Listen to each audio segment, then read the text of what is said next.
Hello and welcome into the Alabama Football Report. I'm your host, Lena Bond. Let's get into 6 news and rumors straight from Tuscaloosa, the first of which being Dano Enos. Is he headed to Bama? Well, this is a fact, ladies and gentlemen. We're giving this one 4 Bear Bryant hats. Dano Enos, who was just announced as a new assistant coach at Michigan just earlier this month, has left to join Alabama's staff. Enos has spent the last 3 seasons as the offensive coordinator and quarterbacks coach at Arkansas. Before that, he served as head coach at Central Michigan for 5 seasons, picking up a 26-36 mark. Yahoo Sports reported that Enos will serve as the associate head coach and quarterbacks coach for the Crimson Tide. He'll have plenty of talent to work with in his new role, although a quarterback battle might be brewing in Tuscaloosa as 2016 SEC Offensive Player of the Year Jalen Hurts returns, along with national championship game hero Tua Tagovailoa. Before we get to our next rumor, let's go ahead and bring up the Bear Bryant scale here. 0 Bryant hats means fake news, okay? 2 Bryant hats is Paul, shouting out Phyllis from Mulga. 2 Bryant hats means people are talking. 3 Bryant hats means more probable than not. And 4 Bryant hats means roll tide, you guys. Hello and welcome into the Alabama Football Report. I'm your host, Lena Bond. Follow me on Twitter and Instagram at Lena Bond Sports. We have a few more rumors and news to get to. Plus, we'll be taking a look at Alabama's 2018 recruiting class and their top 10 players. Let's keep on rolling through these news and rumors now. Number 2, Bobby Williams, longtime Alabama coach. Is he headed off to Oregon? Well, this is a fact, ladies and gentlemen. We're giving this one 4 Bear Bryant hats. Bobby Williams, he was a part of a 10-year dominant run with Nick Saban at the University of Alabama, is headed to Oregon to join head coach and former Crimson Tide offensive assistant Mario Cristobal, according to a report from Oregon Live on Thursday. He was with Saban at Michigan State, LSU, and with the Miami Dolphins during his stint in the NFL before joining him at Bama in 2008 as a tight ends and special teams coach. Williams was part of 5 SEC championships and 5 national championships during his time in Tuscaloosa. Williams becomes the latest coaching turnover on an Alabama staff that is coming off its 5th national championship under Saban and 2nd of the college football playoff era. He joins Jeremy Pruitt, Brian Dabble, and Derek Ansley to venture off and embrace a new endeavor. All right, next little piece of news and rumors, Nick Saban, did he visit a recruit's mom at work? Well, another fact, ladies and gentlemen, we're giving this one 4 Bear Bryant hats. Thursday did prove to be nothing but a normal day at work for Sheree Franklin, mother of 5-star recruit Justin Ross. Saban, along with Alabama offensive coordinator Mike Locksley, dropped by to meet Franklin again and discuss Ross's potential future with the Crimson Tide. Franklin explained she had coordinated Saban's visit about 2 weeks ago, which meant she was prepared to welcome the 6-time national champion at her office, but she wasn't prepared for the chaos that ensued. It was something to see, Franklin said. I didn't realize it was going to be such a big thing. I didn't tell many people, maybe 1 or 2, about Saban coming, and then it became a whole fiasco. What a crazy time. Franklin said Saban coming by and taking photos with her and her co-workers gave her a really good feeling about the program. Franklin added she's met with the head coaches at Auburn and Clemson as well, the other 2 finalists her son has named. The days are winding down before Ross makes his final decision, and according to his mom, Ross still has not made up his mind. He's going to be battling it out with these 3 schools in his head, and he is just figuring out what's best for him. All right, that was our 3rd news and rumor. Let's get to number 4 now, and that is, did Alabama pick up a grad transfer kicker? Well, I told you guys going to be a lot of news today, so that's going to be 4 Bear Bryant hats. They did just pick up a new kicker on the team. Now, this guy, he's really good, so he's completed over 80% of his kicks in the last 3 years, which is definitely a positive thing on the offensive side and special teams of the ball. And after signing U.S. Army All-American punter Skylar DeLong in the early signing period to replace J.K. Scott next season, adding this kid just adds a little extra oomph on that special teams.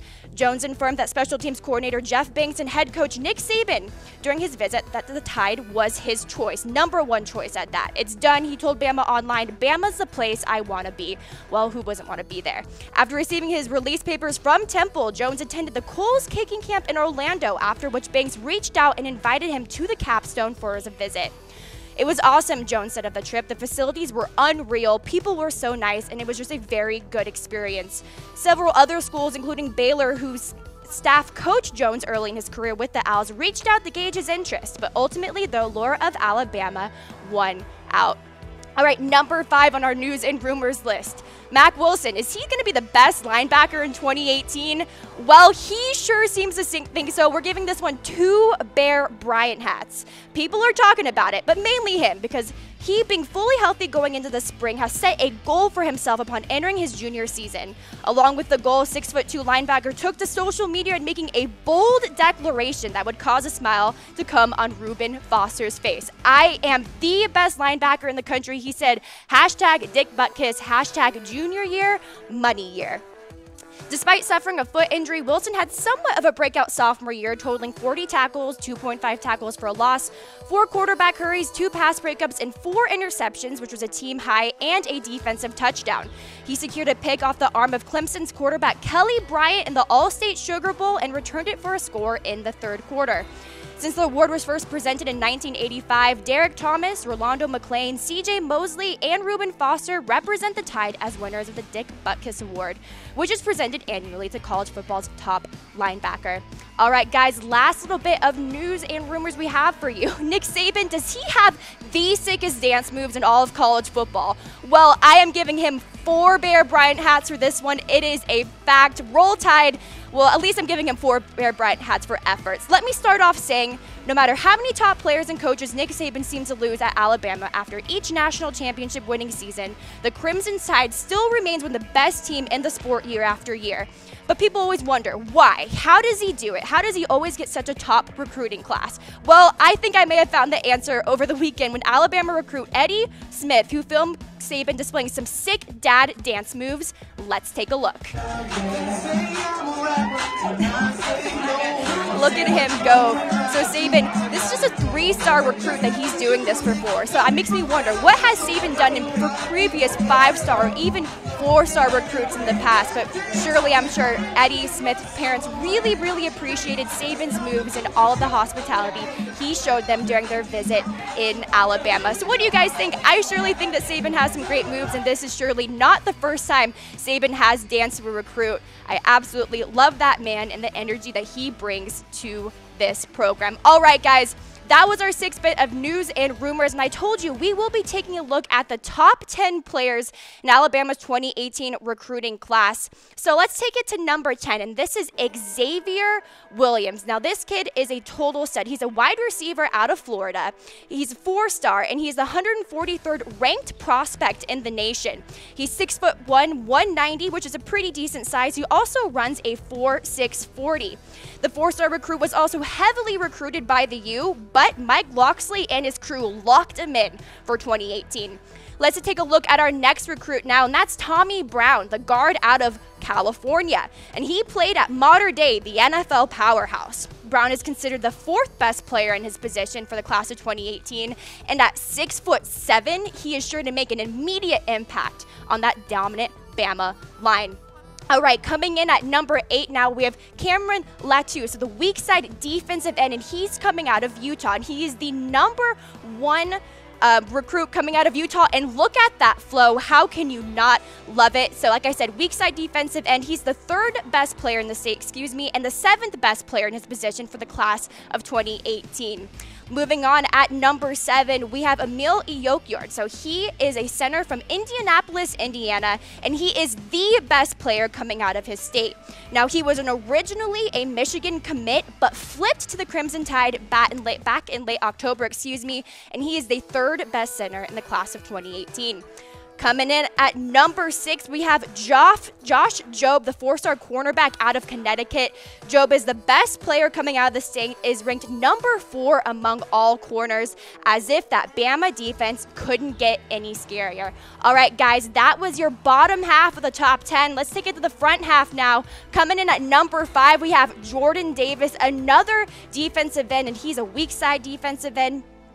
He's from Memphis, Tennessee, and although Davis got offers from a slurry of schools, Georgia, Florida State, Florida, just to name a few, Tennessee's 2nd best player joined the Crimson Tide on early National Signing Day.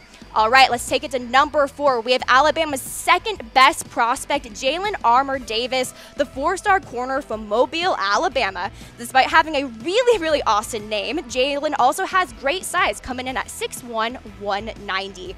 All right, number 3, we have Stephon Wynn, strong side defensive end and from the state of Florida. He's the first top 100 player to make an appearance on the list, and Wynn, a Florida native, has been Roll Tide since July of last year and is already taking classes in Tuscaloosa. All right, let's take it to number 2 in Bama's top 10 recruits of the class of 2018, and that is 4-star linebacker Quay Walker, who turned his nose to his local Georgia Bulldogs and has been a hard commit to play for Nick Saban since June of 2017. Look for him to don that crimson red come February 7th. And at number 1, we have Amabi Anoma, 5-star weak side defensive end from Baltimore, Maryland. Anoma is the number 1 player in his state and number 1 in his position and the 4th best player in the class of 2018. All right, guys, those were the top 10 players in the Alabama recruiting class so far. So I want to know, which player are you most excited about come 2018? There's a lot of great names who don that list, and there's sure to be a lot more come February 7th. All right, guys, that's all the time I have for you. Thanks for tuning in. Be sure to follow me on Twitter and Instagram at Lena Bond Sports, and Roll Tide.